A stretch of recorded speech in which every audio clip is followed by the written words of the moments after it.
వర్గంలో కాంగ్రెస్ పార్టీకి అనుకూల పరిస్థితులు లేవని, స్థానిక ఎన్నికల్లో బీఆర్ఎస్ పార్టీ ఆధిపత్యం స్పష్టంగా కనిపిస్తోందని ఎమ్మెల్యే సునీత లక్ష్మారెడ్డి వ్యాఖ్యానించారు.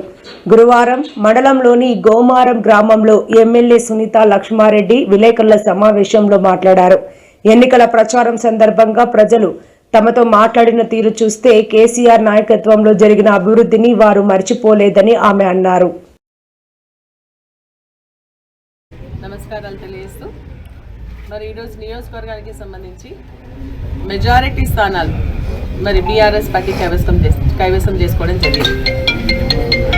మరి మాకు మా పైన నమ్మకంతో మా నాయకులను కార్యకర్తలను గెలిపించినటువంటి ప్రజలందరికీ నా హృదయపూర్వక ధన్యవాదాలు తెలియజేస్తాను. అదేవిధంగా చాలా స్థానాలు దాదాపు ఒక 30 స్థానాల వరకు అనుకుంటా 50 ఓట్ల లోపల ఉన్నటువంటి వాళ్ళు మరి ఓడిపోవడం జరిగింది.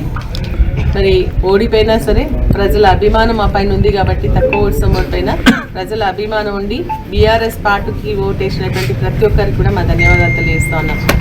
మరి ఇప్పటివరకు కూడా ఇదే విధంగా అందుబాటులో ఉండి వాళ్ళ కష్ట సుఖాలు పాల్పంచుకొని మరి నియోజకవర్గంలో ప్రజలకు ఎటువంటి సహకారం కావాలన్నా కూడా అందించడానికి బీఆర్ఎస్ పార్టీ ఇప్పుడు సిద్ధంగా ఉంటుంది అని చెప్పేసి కూడా నేను తెలియజేస్తా ఉన్నా. నిజంగా ఈరోజు చూస్తున్నట్టయితే మరి కాంగ్రెస్ పార్టీకి ప్రతికూల వాతావరణం కనిపిస్తా ఉంది. కేసీఆర్ గారు చేసినటువంటి పనులను ఇంకా కూడా గ్రామాల్లో మేము ప్రచారానికి వెళ్ళినప్పుడు ప్రజలందరూ కూడా కేసీఆర్ గారిని గుర్తు చేసుకుంటా ఉన్నారు. ఈరోజు మేము కొన్ని స్థానాలు ఓడిపోవడానికి కారణం ఏంటంటే మా మధ్యలో డబుల్ పోటీ ఉంది. రెండవది ఏంటంటే కాంగ్రెస్ పార్టీ యొక్క దౌర్జన్యం, అరాచకం. మరి కొన్ని గ్రామాల్లో అయితే భయభ్రాంతులకు గురి చేసి ఓటర్స్ని కూడా బయటికి రాకుండా చేసేటువంటి ప్రయత్నం చేయడం జరిగింది. ఇండ్ల పైనకి వెళ్ళి దాడి చేయడం, పోలీసు అందా చూసుకొని కొన్ని చోట్ల మా కార్యకర్తలు మా నాయకుల పైన ఇళ్లకు వెళ్ళి వారిపైన లాఠీ చార్జ్ చేయడం, బీఆర్ఎస్ పార్టీకి సంబంధించిన వాళ్ళ టెంట్లు తీసేస్తారు, బీఆర్ఎస్ పార్టీ వాళ్ళకి రక్షణ ఉండదు, బీఆర్ఎస్ పార్టీకి సంబంధించినటువంటి ఇళ్లలో పోయి సోదాలు చేస్తారు. అదే కాంగ్రెస్ పార్టీకి సంబంధించినటువంటి నాయకుల ఇళ్లలో మరి భోజనాలు పెట్టిన కొంతమంది లోపల వేసే స్థలాలు వేసుకున్నా కూడా మరి మేము కంప్లైంట్ తీసుకున్నా అవన్నీ పట్టించుకోకపోవడం నిజంగా కూడా బాధాకరమైనటువంటి విషయం. ఏది ఏమైనా ఇప్పుడు మనం చూసుకున్నట్టే చాలా సంఘటనలను మేము ఎగ్జాంపుల్గా చెప్పొచ్చు. పక్కన ఉన్నటువంటి బిజ్లీపూర్కి సంబంధించి మరి అన్నం తింటున్నటువంటి వ్యక్తులను పోయి లాఠీ చార్జ్ చేయడం జరిగింది. ఒక ఆయనకి అయితే పాపం కాలు ఇన్ఫెక్షన్ అయ్యి చేతి ఫ్రాక్చర్ అయ్యి బెడ్ మీద కలిసి లెవెల్ అయినటువంటి పరిస్థితిలో ఉన్నటువంటి కార్యకర్తను కూడా మరి విపరీతంగా కొట్టడం జరిగింది. మరి అదేవిధంగా ఇప్పుడు కూడా మన శ్రీకాపల్లి తాండాకి సంబంధించి అక్కడ కూడా గొడవ జరుగుతుంది. ఎవరైతే మాకు అనుకూలంగా ఉండి మా సైడ్ నుంచి నిల్చున్నారో వాళ్ళ ఇంటిపైన దాడి చేసేటువంటి ప్రయత్నం చేస్తారు. రంగంపేటకి సంబంధించినటువంటి ఇష్యూ కూడా అట్లనే ఉంది.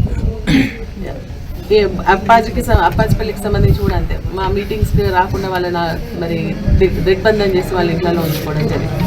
సో ఇవన్నీ కూడా ఏంటంటే విపరీతమైనటువంటి డబ్బు మద్యం పంచి మరి ప్రజలను భయభ్రాంతులకు గురి చేసి మాకు ఓటు వేయకపోతే మీకు పెన్షన్స్ పనిచేస్తాం, మాకు ఓటు వేయకపోతే మీకు ఇండ్లు ఇవ్వం, మేము మాత్రమే అధికారంలో ఉన్నాం, మేమే ఇండ్లు ఇస్తాం, మేమే అన్ని కార్యక్రమాలు చేస్తామని చెప్పేసి భయభ్రాంతులకు గురి చేయడం వల్ల ఈ కొద్ది గొప్ప స్థానాలు గెలిచిన తప్ప మరి ఇప్పటికైనా ప్రజాస్వామ్యంలో నిష్పక్షపాతంగా అధికారులు వ్యవహరించాలా. అదేవిధంగా మరి కాంగ్రెస్ పార్టీ వాళ్ళు కూడా ఆలోచన చేయాలి. అధికారంలో ఉన్నంత మాత్రాన మీరు ఇష్టం వచ్చినట్టుగా చేస్తామంటే ఇక్కడ చూస్తూ ఊరుకోవడానికి ఎవరు కూడా లేరు. ఖచ్చితంగా సహనం ఎంతవరకు ఉంటుందో అంతవరకు మేము కూడా ఓపికతో ఉంటాం. ఆ తర్వాత అయితే మరి వారికంటే కూడా ఎక్కువ చేయొచ్చు. కానీ మా బుద్ధి అటువంటిది కాదు. మేము కానీ మా కార్యకర్తలు కానీ మా నాయకులు కానీ మరి ఏంటంటే మా వల్ల పార్టీలు కొట్టుకొని తిట్టుకొని ప్రజలకు నష్టం చేయొద్దని ఒక ఆలోచనతోనే మేము ఆగుతా ఉన్నాం తప్ప మరి వాళ్ళగా ఎగబడితే మేము వాళ్ళకంటే కూడా ఎక్కువ చేయగలుగుతామని చెప్పేసి కూడా వాళ్ళని హెచ్చరిస్తా ఉన్నా. ప్రజాస్వామ్యాన్ని కూలి చేసే విధంగా కార్యక్రమాలు చేయొద్దు. మీరు అధికారంలో ఉంటే అత్యధిక నిధులు తీసుకురండి, అభివృద్ధికి మేము సహకరిస్తాం. కానీ అన్నీ మేమే ఉన్నాం, మేమే చేస్తాం, మీరు ఎమ్మెల్యేకి ఏం లేదు అని అనుకుంటే మరి ఇప్పుడు సర్పంచ్లు కూడా గెలిచిండ్రు, రేపొద్దున జెడ్పీటీసీలు కూడా మా పార్టీకి సంబంధించి తప్పకుండా మంచి మెజారిటీ వస్తుంది.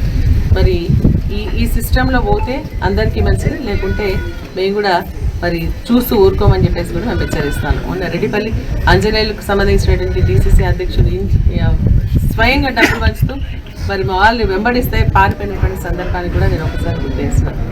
మరి వాళ్ళేమో ఇష్టం వచ్చినట్టుగా చేయడం, మాకు సంబంధించినటువంటి వాళ్ళని భయభ్రాంతిలోకి గురి చేయడం అనేది మంచి పద్ధతి కాదని చెప్పేసి కూడా తెలియదు.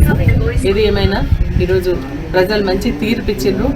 మరి ప్రభుత్వానికి బుద్ధి వచ్చే విధంగా మరి బీఆర్ఎస్ పార్టీకి ఓట్లేసి మమ్మల్ని గెలిపించినందుకు వారికి మరొకసారి నా హృదయపూర్వక ధన్యవాదాలు తెలియజేస్తూ వాళ్ళకి అందుబాటులో ఉంటాం, వాళ్ళ కష్ట సుఖాల్లో పాల్పంచుకుంటాం.